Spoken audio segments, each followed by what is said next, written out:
Today we got a 2013 Mercedes e350 3.5 V6. We're going to do the front and rear brake pads on it.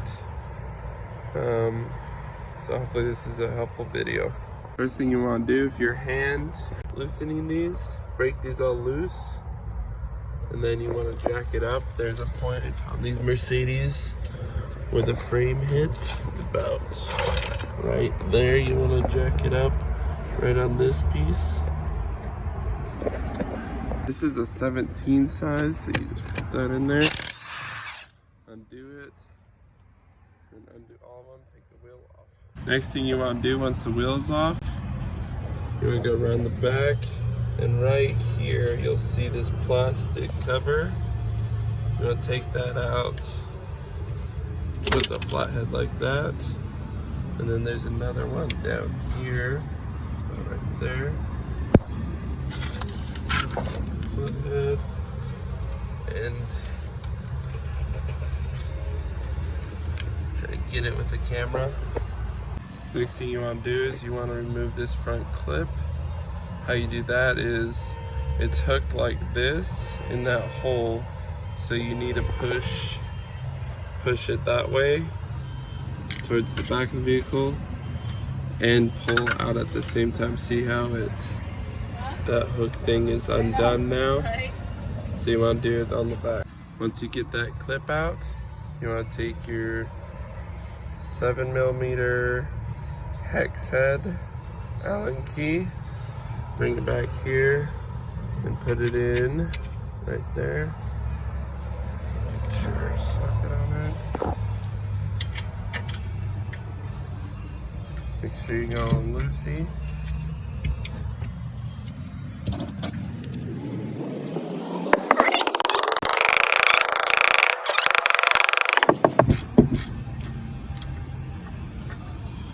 Then you want to go down to the other one. Down here, this one's a little bit tougher to get out.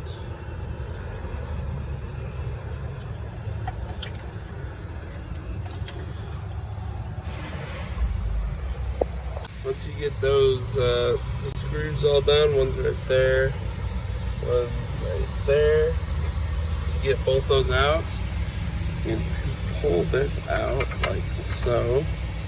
Then you want to be careful not to damage the sensor or the brake cables. And one of your pads will be in there. Pull it out like so.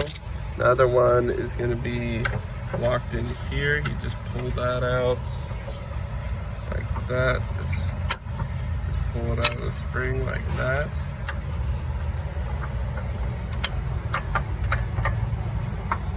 And then the brake sensor would be on it, so you have to unplug that also, and that just unplugs straight out.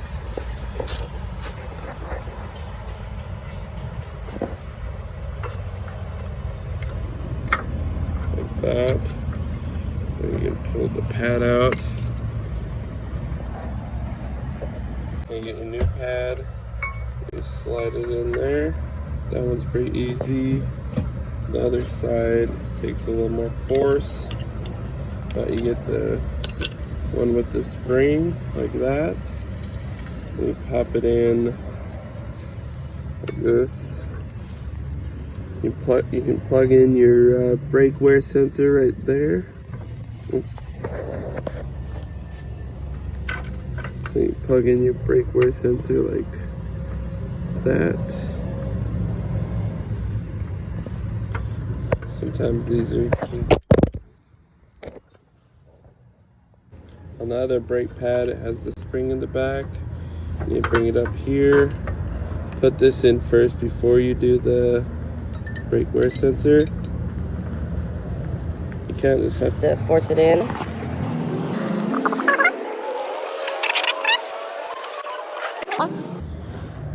And then it'll press in like that. And then on the back side, you can see this is your pad wear sensor. It goes in that little slot right there on top of the brake pad with this little nose thing on the pad side. So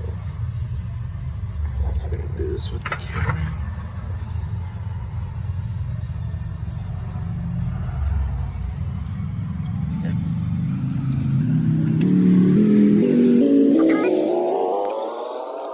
Sensor just slides into there like that.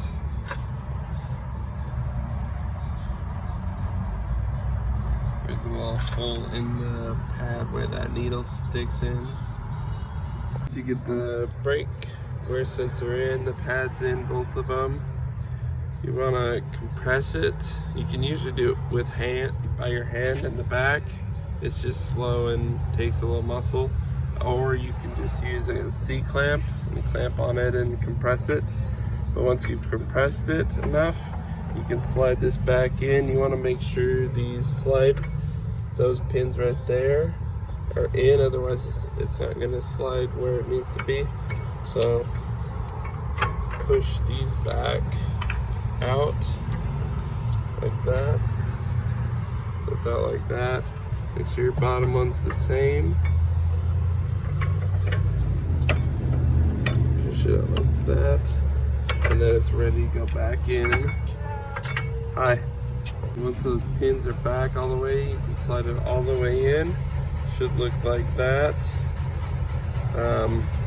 This customer's rotor definitely needs to be replaced, but they didn't have money to do that at this time. If you don't do your rotor when it has these grooves, it just wears your pads faster. And you can fill it. Make sure not to fill it right after you drove it, because it's really hot and you burn yourself. But after it's been sitting for a while, you can slide your finger across this, and if you feel grooves, you probably need to replace your rotors. Now it's time to take your 7mm hex and put the screws back in, tighten those up. Got my 7mm on it. You can just hand tighten until it's too hard, then get your tool. But I'd always start with hand tightening so you don't cross thread anything.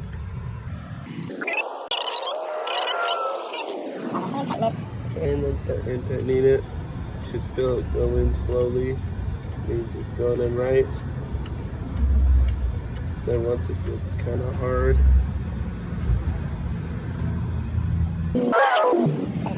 grab your ratchet, start tightening it.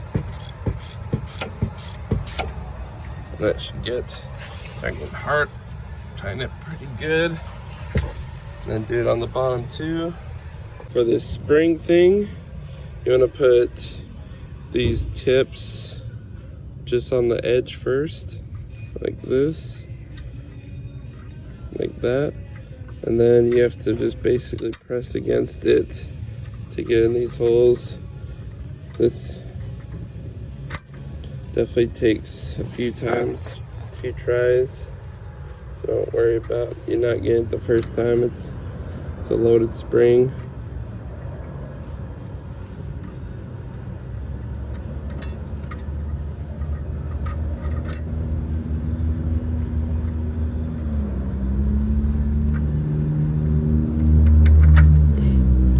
But once you get one hole in, it makes it a lot easier. Just push in on it, and those little inside and the whole hooks will lock in, and you shouldn't be able to pull it out very easily. Means you got it in. Once you do that,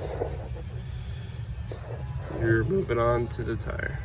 Once you got your front clip on, your back two bolts in tight. You know, put these caps back on over. Here's the top one, you just push it in all the way, then the bottom. Once that's done, get the wheel on. You can do this by hand like this. Line up the hole real good, and then just hand screw them on. You might need to shiver this around a little bit, but you want to do all of them hand tight first. Once you get those all tight, you can drop it and move to the other side and do the same thing.